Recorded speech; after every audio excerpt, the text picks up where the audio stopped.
Alright, sanibonana again. Ulindani Mlindo Slow sengiphinde ngabuya futhi sizoxoxa nje kube mnandi kube nje yaya. Bafowethu ngiyanibingelela nonke, ngiyanithanda nonke.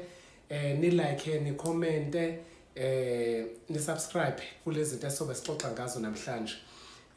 Ngiyafisa ukukhuluma ngale ndaba ukuthi la kuma relationship kulabo abangekho kuma relationship, please guys, zamani ukuba ama relationship ave ngumnandi kule yanto.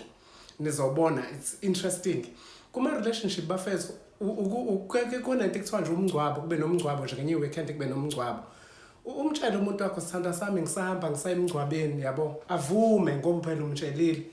Hawu mase usemngcwabeni umuntu useyafona ukephi? Hawu nangu umuntu ngishilo nje ngathi ngemngcwabeni uyasuka athi ngicela ukhahlela ibhokisi ngizwe abantu bekukhuza.